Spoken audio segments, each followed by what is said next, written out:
if I knew that, I could, probably relax a little bit easier coming into tomorrow. But of course, obviously, we're desperate to win.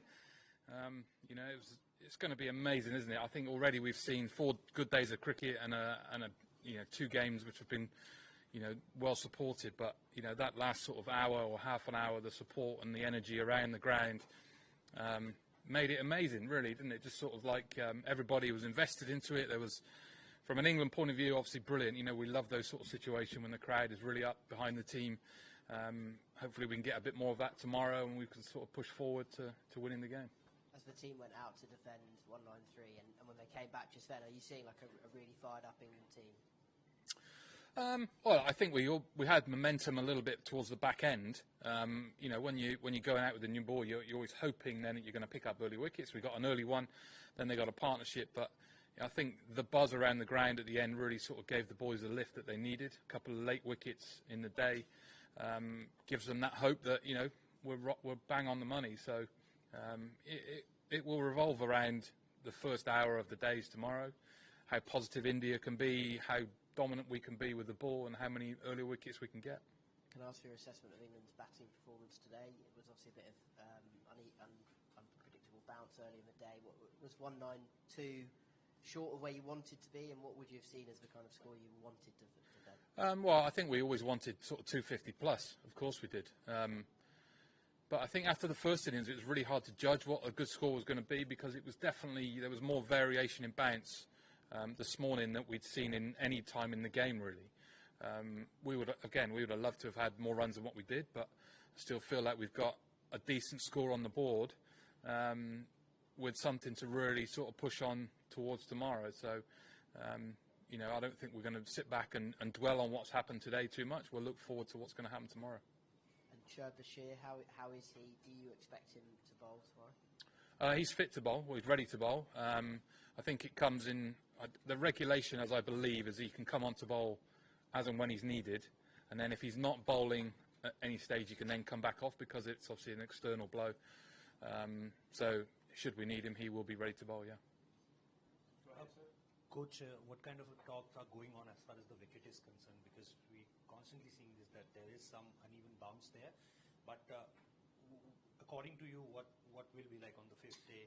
Was it something very close to where spinners will get a help, or seamers will get along as far as this 5th day pitch is concerned? I think the majority of what we've seen is the variation in bounce from quick bowlers, people who can bowl balls that hit the seam, wobbling. The wobble seam delivery is the talk of the town nowadays, isn't it? That is a kind of a dangerous ball on this sort of pitch with the variation. I think you kind of see a bit more bounce bowling from the nursery end, where you see from bowling from pavilion end, maybe a bit more use of the slope where it angles back towards the stump. So that's hopefully what we'll see again tomorrow, and hopefully it will seam everywhere and we'll get 6 wickets in the first hour. Hi Marcus, just quickly on the crowd, we saw Joe geeing them up there, and it's a sellout tomorrow. Just how important is that, and does that get the juices flowing to the players? Do they get really fired up by it? Oh, definitely. I think if we can create some form of atmosphere that's very similar to that, it may not start with the same way. It might take a wicket to sort of get it going.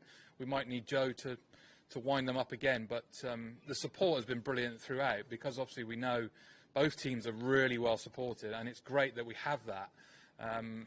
And of course tomorrow will be no different, because everyone loves their cricket, and we'll get another full house where both teams are going to, well, both sets of supporters will get to see a finale of amazing Test matches. Stefan and then Matt, please. Just on the back of the atmosphere, what have you made of a bit of the, tension, if the right word, between the teams, and are you pleased to see that? How much of an edge has that given to the action? Yeah, I think it definitely helps to the situation, doesn't it? I think having that competitive edge from both teams, where they're desperate to win. Both teams are desperate to win. They want to fight for every wicket, every run, everything, every opportunity you get. So I have no problems at all with what goes on. There was a bit last night. There was obviously a similar situation tonight where everything was happening, and it comes and goes. I think it creates for more people watching the game, which is definitely a good thing. Of course, we know, both teams know, there's always lines you have to cross. I don't think it's really been troubled too much in this game, but it definitely helps the atmosphere and the presence of a series. It's a bit old school almost. Well, it's definitely got better in the last few.